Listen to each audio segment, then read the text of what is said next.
Hi, my name's Kat. I'm an alcoholic. It's great to be here. Thanks for asking me to speak. My sobriety date is June 28th, 2015.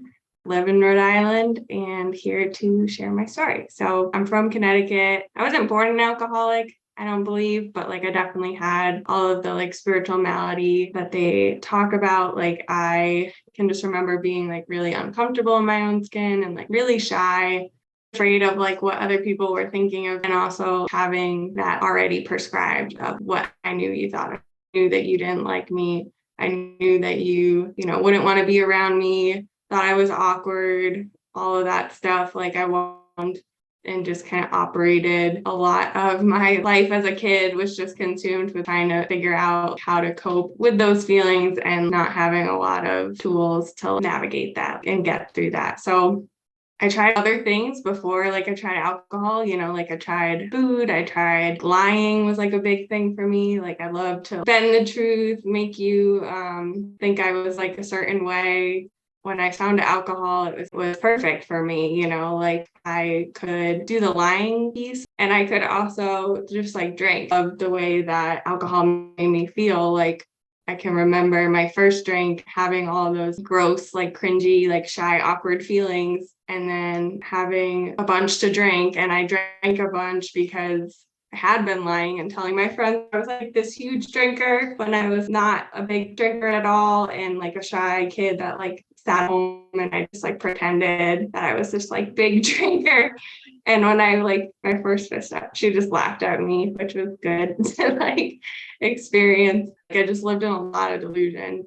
So my first drink, my friends were under the impression that I was some big drinker, and I loved the feeling that alcohol produced in me, and I loved the ego strength that I got from alcohol too. I got to feel I wasn't this shy, fearful kid. I got to feel I'm this crazy, badass person, and wouldn't you want to be friends with me and everybody look at me type of feeling that I never felt. I just felt so afraid when I wasn't drinking. So it allowed that feeling to happen when I was drinking.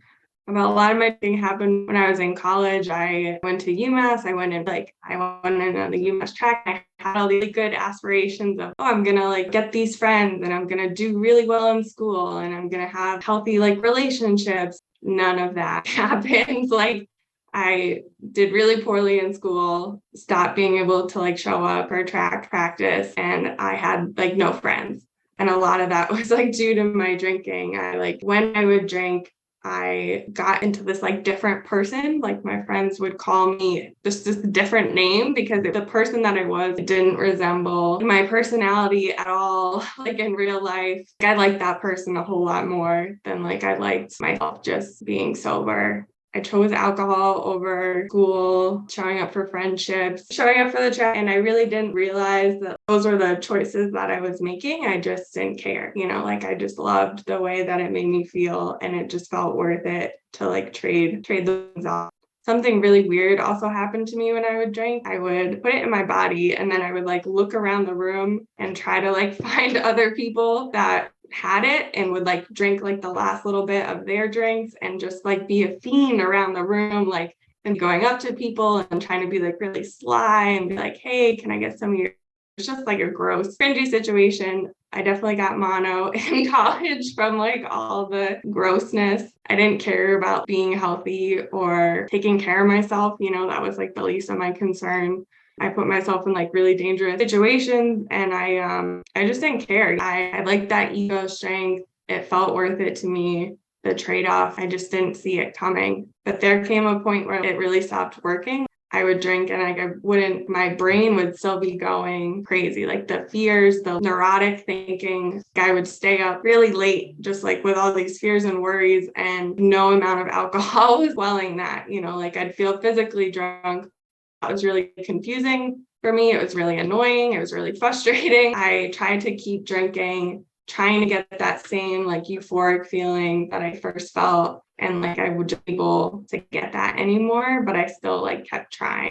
Pretty quickly, I turned pretty suicidal when I started to drink towards the end.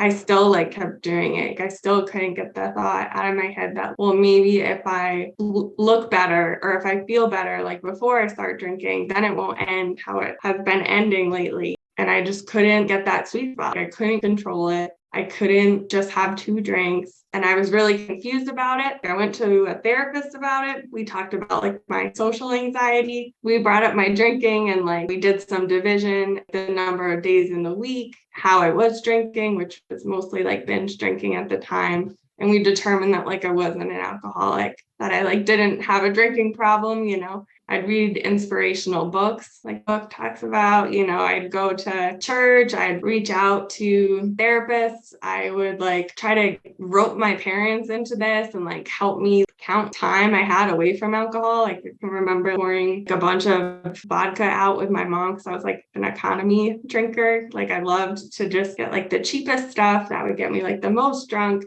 just buying like those plastic like bottles of vodka in like cases. I got sober when I was 19, the type of access where I could just like go out and get it, you know, like I really had to hoard it, making sure that I had enough. The friends, that the couple that I did have, the boyfriends, like none of that kept me away from drinking. None of that kept me away from like hurting myself. Like it was just, I was like not headed towards like a happy road. And I was 19. So like that really stunk. I couldn't fix myself. I couldn't make it better. And I had the opportunity to get sober through my grandpa. You know, he's in the program. He has 50 something years. He just celebrated his anniversary in February. And he told me like I didn't have to drink again. And I wasn't necessarily convinced I wanted to stop drinking. I wanted to still figure it out. I wanted to feel better. I still like wanted to keep drinking, but I was so miserable and depressed that I just gave it a shot, you know. He told me I didn't have to drink again. He told me to like stop smoking tobacco. I ended up at my first AA meeting like the next day. At a meeting, a bunch of old guys, blue collar town, did not feel like I like necessarily like looked somebody in that room, but they were talking about like the spiritual malady. They were talking about feeling like a social chameleon and using alcohol to be the person that other people wanted them to be so they could just fit in and drink the way that they wanted to drink. And like I totally related to that. You know, I haven't had to like he could have a drink like since the day before I came to my first AA meeting. My journey's definitely like, you know, grown and changed from there. But like just coming into that meeting and just feeling welcomed by people who like look nothing like me. We have not lived like the same life at all, but like we have the same disease and like we have the same solution, and how they were able to like to identify with, and how I was miserable enough that I wanted to like keep coming to meetings, because I did hear people they were talking about the problem and they were talking about like what they were doing in their life. I kept coming to meetings and like I heard the things that are super solid that like I always try to suggest, which I went to this meeting, we'd go around the room and people would say like their home group and their sobriety date. And if they had a sponsor, you know, I was 19 years old and there was this like very cute boy who had a home group and a sponsor. I better like get those things. So like I figured out what my sobriety date was. It encouraged me to find a home group and a sponsor. I've had those things since then. From there, like I had the opportunity to like go back to school, and I wasn't on the track team anymore. I wasn't doing the other stuff, but like I got to be a student. I used to like be so chaotic, you know, on especially like weekend nights. I got to be a kid that like I would go to a meeting, I'd fellowship after the meeting, I'd come home, I'd go to sleep, and I'd wake up for like a women's meeting the next morning. And I had this whole AA routine, you know, it was like a completely different life. Like I didn't realize how sick I was until I like started doing the stuff and like getting better. And some of that at the beginning was just going to a meeting and just like sharing honestly like where I was at, trying to listen to like what they're saying and like making them my little like AA stars, where I would just kind of like look at what they were doing and try to emulate what they were doing. And I found like a sponsor up there. We went through the steps and my life changed. Showed me, you know, how I was powerless over alcohol, and I was still kind of fighting it at that point. He had just said, you can go drink. Like, if you are that convinced, like, just go drink. And I like just at that point, I didn't like feel the need to do that. I'm like super grateful. Like, I didn't feel the need to do that.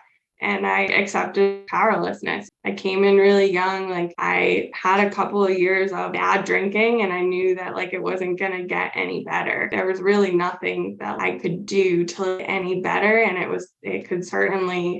would certainly get worse. And other people's shares and meetings, that was like just really helpful to hear. You know, we did like 2 and we did 3 and like we did 3 in the subway but I made the decision to go through with the rest of the steps and like trust in something greater than myself, because something greater than myself got me to my first meeting. It kept me alive when I didn't really want to be alive. I should just trust that like I am on this right path, and I continue to trust that. And it's all something that like is part of my program today. You know, I went through the rest of the steps through like 4 through 9. I got things where like I used to walk around campus with my like eyes to the ground, so super ashamed. I felt like everyone like knew, and I just had all these cringy stuff that like I did.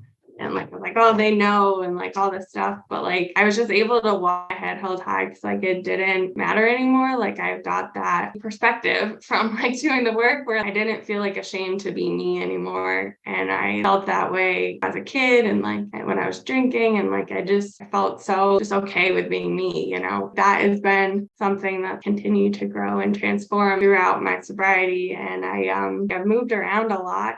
I've had to like get a new network multiple times. That's been really pushed me to like grow and like change and put myself out there. I don't know that just initially like off the bat, had I not like moved, I'd be willing to do, but good, you know, I can go to any meeting and like be new to that meeting and just like try. My sponsor showed me that like it's not about like what you can take from like any situation, but like what you can give. So like what can I give to that meeting, even if like I do feel uncomfortable, I do feel scared or all that stuff, I can action. Like I don't need to sit in those things, like I can take the action for that. What it's like today, you know, I still need to like do all the things that I did when I came to pray, even though I'm still out of a routine in that. And I still need to like be accountable to like the women that I have in my life. There's times where like I was not honest and like I did do a lot of the rational lies where like explaining stuff or defending stuff. I just had to learn through like painful experiences that like what is right doesn't need to be like rationalized or explained. It's just like what is, and like feel in my gut, my conscience. That's the gift that I've gotten through the steps. I can like sit with the uncomfortable feelings, or I can sit and try to like listen and like be willing to like listen to my inner God-given gut that I used to like push down with a bunch of alcohol. Anytime I was drinking, you know, I had that feeling of like, this is not who I want to be, like this isn't what I want to be doing, but I would just pour alcohol over that. Even like in sobriety, it's something that clear out through like doing the steps. Yeah, it's just important even still today, you know, like developing that connection with my higher power and like keep that going. Being accountable to people in my life, still working through practicing the steps that I need to be practicing, and like sponsoring other people has just been keeping me in more of the middle, more on the beam, and where I can, you know, have assurance that like I can be sober for today. Thank you guys so much for having me speak.